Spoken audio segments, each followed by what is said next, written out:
You're watching ClueCon Weekly, the FreeSWITCH community's official web show. Tune in every week for updates in the FreeSWITCH project, interesting presentations, and interact with members of the FreeSWITCH community. ClueCon Weekly is brought to you by FreeSWITCH Solutions, the officially endorsed consulting firm of the FreeSWITCH project. FreeSWITCH Solutions solves problems so you can focus on your business. Visit FreeSWITCH.com for more information. The ClueCon WebRTC and Telephony Developers Conference. ClueCon is held every August in the Windy City, Chicago, Illinois. Meet the developers of all your favorite open source telephony projects, make the connections you need to meet your business goals, and see the latest and greatest technology in WebRTC and telephony. Visit ClueCon.com for more details.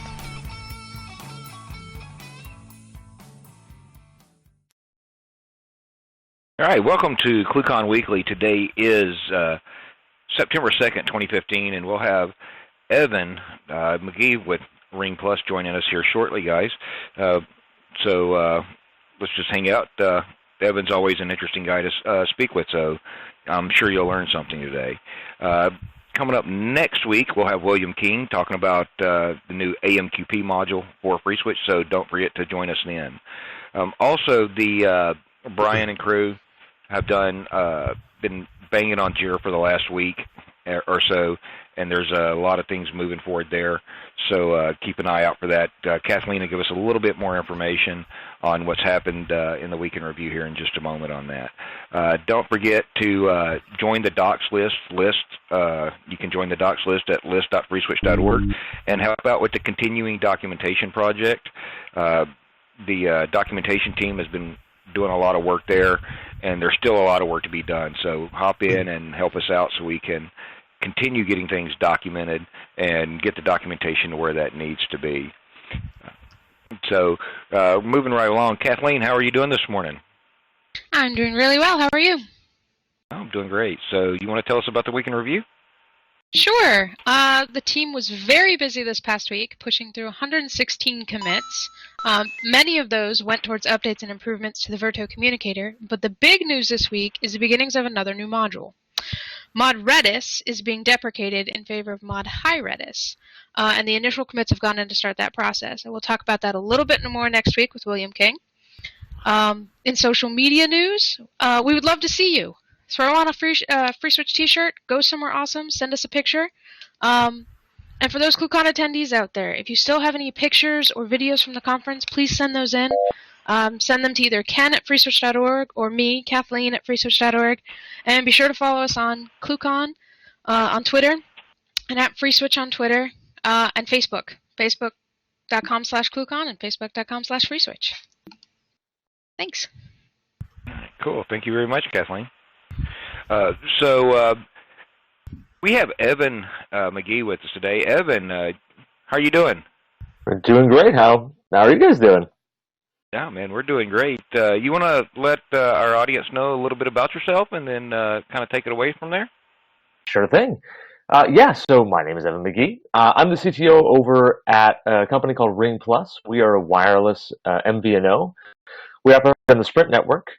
We're based out of Los Angeles, and we've been running for about, 3 years now.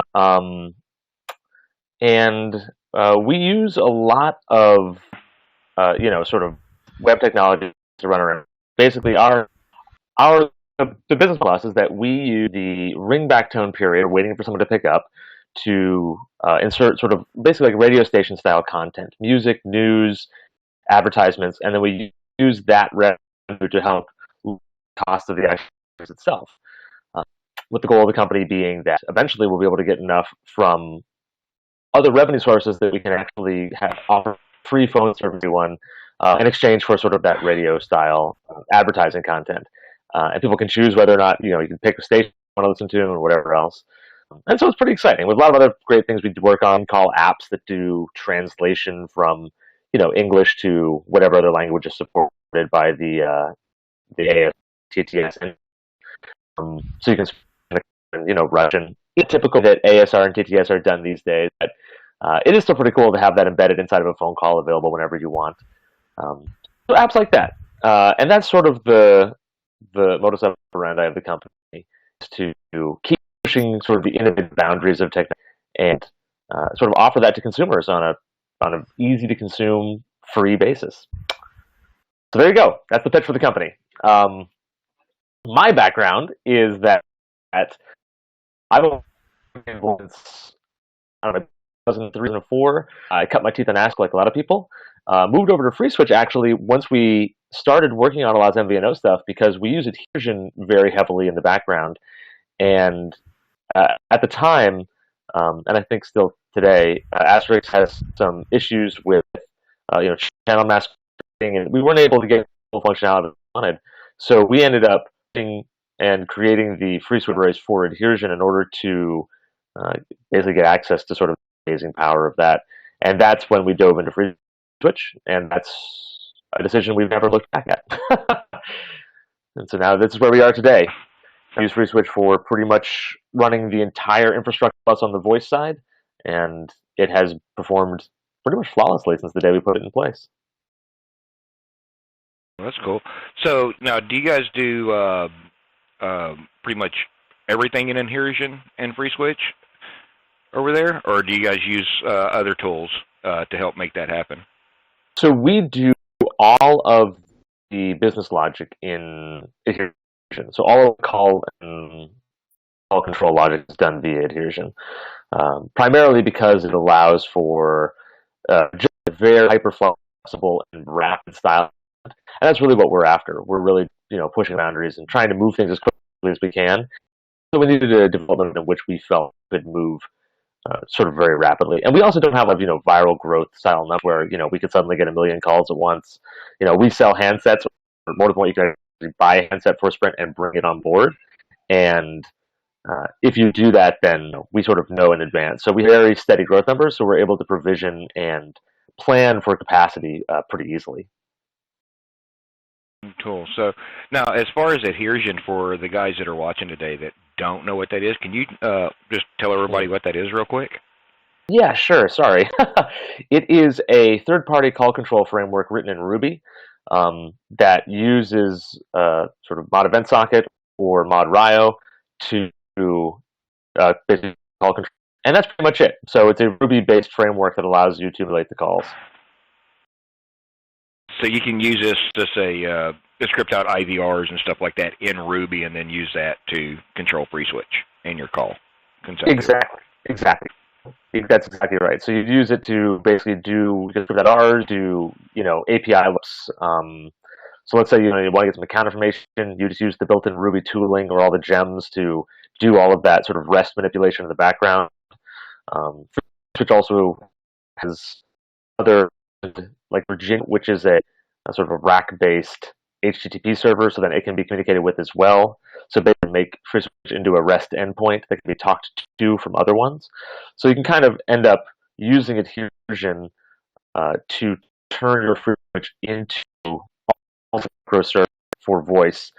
And getting into the Docker stuff I want to talk about, one interesting aspect of that could be that if you really wanted to, each adhesion that starts up, because adhesion is a gem itself, so the Ruby gem that launches is a single process, and that could theoretically only handle a single call if you wanted.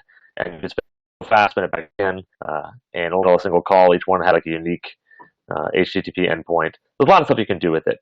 We use it in a fairly I wouldn't say generic context, but we use sort of features of, our manipulation, ground, DTM map detection, things like that to do a lot of our sort of special sauce. Yeah, cool. And I know I'm going to ask you about this one right here. So I know you guys use Docker, or I know you're a fan of Docker. So can you give us a little insight into where Docker is these days and how you guys are using that to help with your network? Yeah, for sure. So, it's funny. So I feel like I just got accused of being a fanboy of Docker the other day. And I'd like to put it out there on the record. I'm not exactly a fanboy. I just think it's a interesting technology that I think has a lot of cool applications. But I also think the Docker way of doing things is very specific, and it's not well suited for a lot of different production deployment circumstances. So So I'll remember that over and over. Like it's pretty rad and it does a lot of great stuff, but it's if it doesn't fit into your infrastructure, and I'd say check it out or jam it in there. You should have you try, right? So the way that we use Docker is basically that we were having for quite a while some issues with. So we started out with everything virtualized. This was back in 2013, 2012, I think 2012, and we put everything on KVM virtual machines, and that was fine. But we started having some scaling problems, and we were having some latency issues. No real CPU or timer issues, but network like things, and frankly, just controlling all of them. We use CloudStack as our orchestration framework for our virtual machines, and it had some growing pains. They switched from being a Citrix product to being an Apache open source product, and that necessitated a bunch of structures, and it got for a while. So, point being that we have been looking at other technologies or bare metal to do our real-time voice particular framework. And when Docker first showed up, it was not nearly stable enough or well tested enough to use any kind of environment. But what it did offer was basically near bare metal speeds and but with the ease of deployment and development and provisioning as a virtual machine. So exciting, because it's kind of the way we're not liking about VMs, disks, and even the Vert network stack. We just were not big fans for various reasons. And so we really like the idea of containers in that way. But being a small startup, we don't have the resources or the dev invest in tooling, maintaining that over the term. We're busy trying to add value to the company and experimenting with new potential product avenues. So we kind of got to go with what's already available and sort of rely on the community involved to help make it better and anything. And so only as of about Docker 0.6, to really feel like this is something we could look at, or no, sorry, 1.6, my bad. And then when the .7 one was just released, that's when we finally felt like it was actually production ready. And we use it now to power about 50% of our actual production voice traffic. And it has changed the actual architecture, which I can get into. It's specific actually to the use of adhesion and how adhesion operates with FreeSWITCH. But basically, Docker sort of changed the idea that we used to have FreeSWITCH tied to one adhesion process. So each machine would have FreeSWITCH running and one adhesion process running, which was very redundant, and FreeSWITCH can handle a lot more capacity than that, whereas adhesion was a limiting factor. And now with some gracious upgrades from Chris Rienzo to Mod Rio, we could do a lot of adhesion processes for one FreeSWITCH. So, reducing that redundancy side, sort of over necessity of having way too many of them. So now we can just have one large FreeSWITCH running that uses as much CPU as it can handle, and just little adhesion process spinning off around it that can handle any kind of call spiking or any kind of call volume that's necessary. And it's very, very quick to spin up, very fast to develop on. That is what we are about vis-a-vis Docker.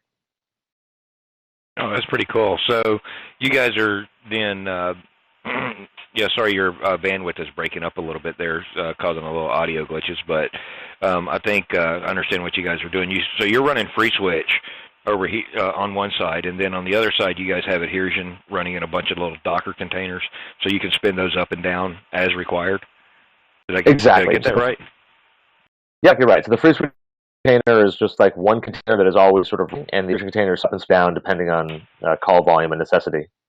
And upgrading. So we don't upgrade our FreeSWITCH as much as we do our adhesion processes. So we can just keep them all running, turn on a bunch of new containers that start in a second, and then turn off all the old ones. It's a very VM style. Well, I mean, it's very virtual machining in the sense that, if you did this, you could do the same thing with the virtual machine, where you just spin up the machine and spin them all again and have it all go. These are launching your own kernel. You're doing all stuff. These containers, basically, you're sharing all the same kernel space. You're sharing all the same memory for that. All the same libraries. So it's just a much, much leaner, much, much faster process and trying to actually turn on an entire virtual machine for what is effectively like one process. If that makes sense. Yeah, no. That totally makes sense. I mean, even internally for the FreeSWITCH project, we use a lot of OpenVZ currently, which is all containers. Unfortunately, that's kind of in the road for us. So we've got to figure out where we're going to go going forward.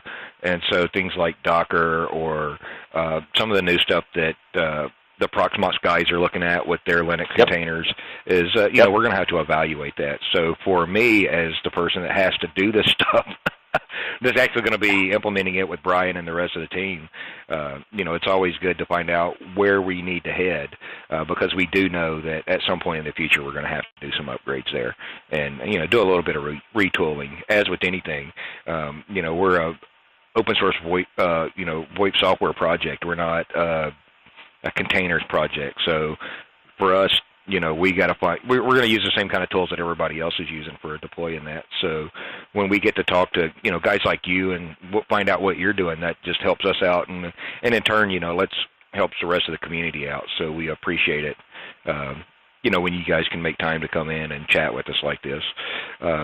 So, I mean, as now going forward, is there anything that you think that you've got that you're working on that's really cool and that you want to get out there today? Trying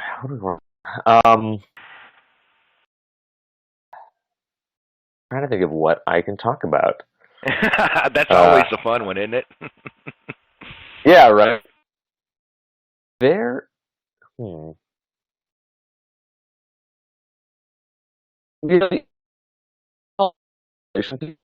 out that much, pretty cool. And, the fact that inside of any Ring Plus production phone call, you just keep calling anyone on your iPhone or whatever else you're doing, you can just hit ***, and then you set your language in your sort of your dashboard, and then you can choose from what you want to try to do. And it uses 30 or 40 languages. You can say Arabic, you can say Russian or whatever else, and then it goes to basically default round robin mode. You speak, and then it translates it, and it translates. But it actually works remarkably well for fairly simplistic conversations. You couldn't have someone one time, so you could replace like a UN translator with this, and I was like, not exactly. But if you're trying to get a hold of somebody and ask them, maybe if you have a child that's in the hospital somewhere and they don't speak the language, or if you are trying to get across some sort of basic information, we've had tourism boards be excited because they get a lot of very simple phone calls of where's the nearest hotel, or lost my car keys, and whatever, something like that. And the fact that it's inside the call kind of at all times, I think is pretty great. We're doing a lot in terms of sort of figure out how to make what we all call UC and make that sort of more accessible to the regular consumer because they don't really care or understand. I think that Apple's done a great job with that, with the fact that they can, you can move your call between your iPhone and your Mac if you have one. A lot of the Wi-Fi call taking off is sort of great. Just basically a lot of things that we're trying to push forward on different levels to give people a much more unified communications experience without them having to really think about it or worry about it. So we spent a lot of time with that. I know that's kind of vague. But... No, I mean, there's a lot of... It is a little vague, but we all know that it's coming. I mean, even AT&T is trying to... They're going to be rolling that out before long. So, and we're seeing a lot of talk of LTE over Wi-Fi, i.e. voice over your Wi-Fi connection. So, I mean, it's coming. I mean, what else are they going to do? Do something. I mean, that's kind of one of our big things with the ringback tone replacement is that they see the end of the road they see the end of the road with regards to profitability over particularly voice, and so they're looking for kind of any other avenue. At the same time, telcos are, as we all know, telcos are very, very bureaucratic and particularly resistant to change. So a lot of what we do is research and development and sort of laboratory work on will consumers accept certain, different business models, and will they go with them, and is that a way that the industry can shift a little bit to then offer different offerings, people, maybe not traditional plan buckets, but some other different kind of style of service. So we have lots of conversations about that as well. Yeah. So, is there anything else you want to get out there real quick? And while Evan's talking here, guys, start thinking of your questions because we're going to be opening up the floor here in just a minute. And Evan's a super smart guy. So, Evan, go ahead. Let me try to do that intro real fast. Maybe I can do a little sort of just demo of what the Docker stuff is. For people who really haven't seen it run. I gotta find the right terminal real quick. Which one? One sec while I locate whichever one it is. Here we go. Windows. Is that it? Yeah, I think I have 7 open. Okay, let's see here. All right, let me know when this pops up.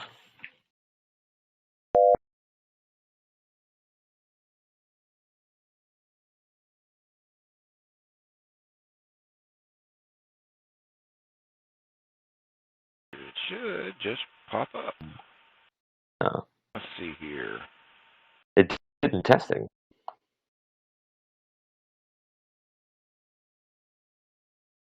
Switch it over. There you are. Now. Oh. Well, oh, come on.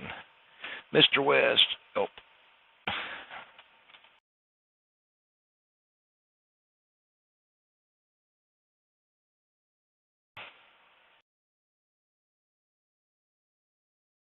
Now, give me just 1 second here, Evan. No problem. If everyone can tell, I wanted this to be more of a, folksy down-home discussion, so I set it in a rustic cabin in the woods. That's okay, man. Mm-hmm. Let's see here.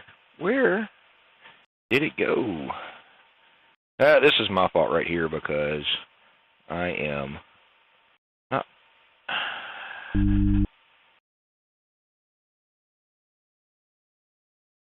Okay, give me just 1 sec. Of course.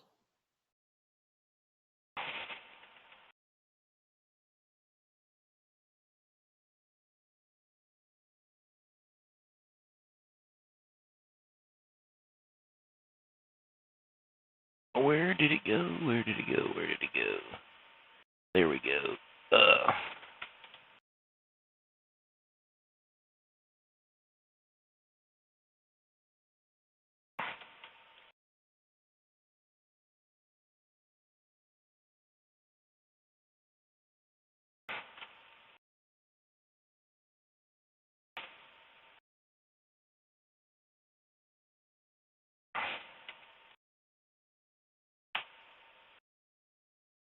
Oh, there we go. Let's see. Hey! Here we are.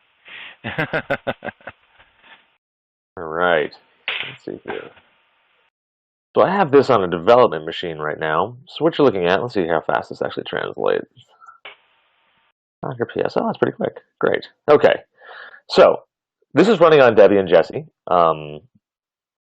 with, I actually don't know what the Docker version is. Is this right? Oops. Yeah. Yeah, so 1.1. Great. So this is one of the newest versions. You can see up top there. So this one's currently only running 3 containers. Actually doing some work on this last night. What I'm running here are Ring Plus Engine as the 2 FreeSWITCH containers, and FreeSWITCH we run 4 right now, of course, to do all of our stuff. So you can see that's sort of running in the background. I'm going to stop this, spin up a brand new one, so you can kind of see how it operates. Let's just stop the switch one. This will just take a second. Now these names on the far right side are dynamically generated if you don't specify them. I enjoy looking at them, so I usually don't specify names because I think they're funny. And we'll stop actually this other. Here's down. No, I leave that one. Actually need it. Okay, so now the containers, not very exciting. There's a list here.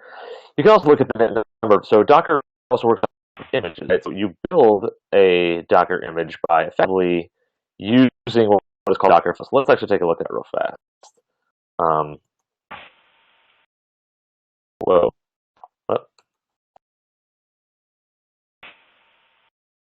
What's happening?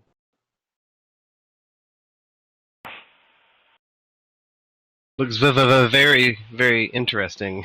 I actually lost control with my keyboard. Wireless keyboard? No, this is like a Mac Pro. Oh, You have wow. another keyboard paired with it, and someone else is pressing it. No, I'm just sitting here like I actually can't alt. I can't command tab away from the window. I can't. Oh, your battery's probably dead. I got. He says he's not wireless. It's a MacBook Pro. Reseat it.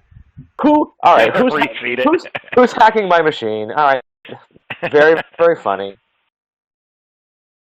That's funky. I'll blame it on Brian. I blame it on Brian. Everybody else. Everybody blames me. That's okay. That's really, really weird. Yeah, I can't even like command control escape out of it. Weird. Is your V key stuck?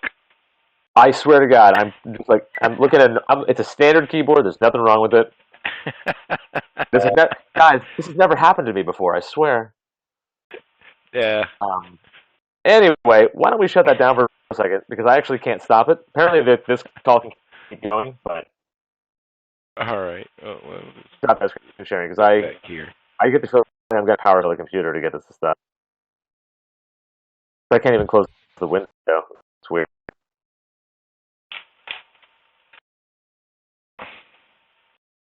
I'm gonna blame WebRTC.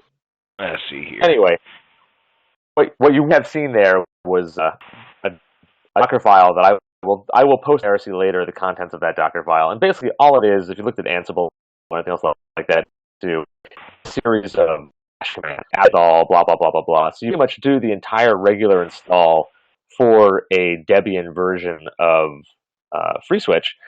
And then at the very end, you just launch FreeSWITCH in the foreground. And that's one interesting thing about Docker and the containers in general, at least Docker, that leaving things in the foreground, it expects that. So as soon as the process, if you launch something with Docker, as soon as that process exits, the container itself exits. So you need to make sure that you launch all of your processes in the foreground as you try to, put in as a back process the link that it has exited and will shut itself down. Well, a little trick that. Another particular interesting thing about Docker in particular is that Docker has a very opinionated way of doing networking, which is that it wants you to basically expose certain ports via a Linux bridge. And using basically they've shown in testing, and we've shown in testing, that bridge is particularly inefficient when it comes to UDP transport. So what you're going to want to use is Docker in host networking mode, which basically exposes the networking stack of the underlying container host, which is great because you're not virtualizing networking at all. There's no problem with that at all. The downside is that you're now dealing with networking on the host level, which means, if you're setting up that kind of stuff, you actually have to do a little bit more thought and work on that. But it does allow FreeSWITCH to just get the normal access to the ports that it needs, having any kind of fancy natting through the Docker bridge, which is not advisable in any kind of scalable circumstance. If you're doing very limited, like 1, 2, 3, 4, 5 calls, like no problem. But if you're scaling this up past that, it's really unadvisable. I could show you that, but I apparently can't touch my computer right now. Wow. Yeah, don't feel bad. I've had the batteries in my wireless keyboard die on me, always at the wrong time, I know. So, it never fails. Keep a wired keyboard laying around. But yeah, Evan. So thanks for the attempt anyway. But let's go ahead and open the floor up if you're ready for it. Anybody have any questions for Evan? Mouse over the video, hit 0, unmute yourself, and ask away. I'll go ahead and change the video layout here so we can see some more of the people in here. All right, guys. Anybody?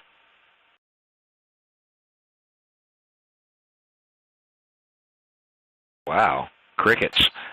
So, well, I'll ask one then. Yeah, go ahead. What's the next conference you're going to, Evan?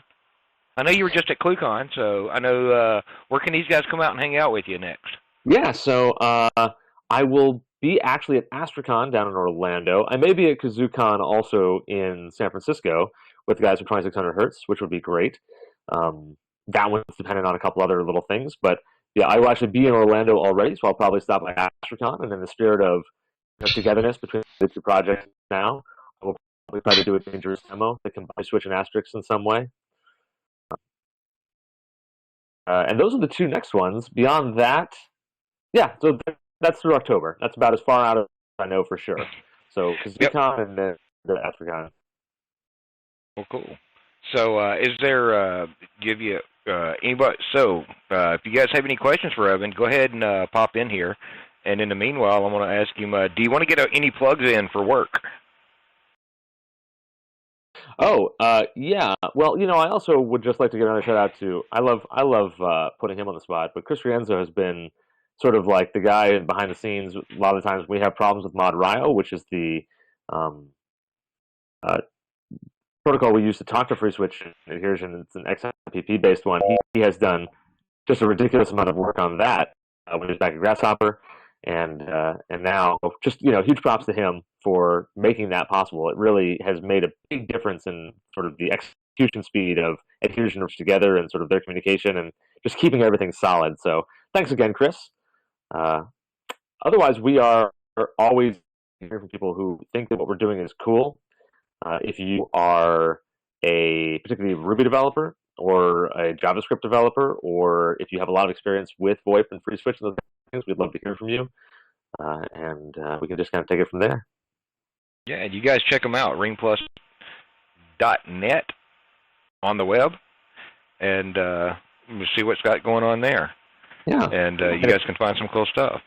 If anyone has any questions, too, about wireless in general, like if you want to become your own MVNO, if you think that's interesting at all, if you want to talk about IMS integration and how awful IMS is, or you just want to bitch about it for a while, I'm always happy to listen to that. Don't start me.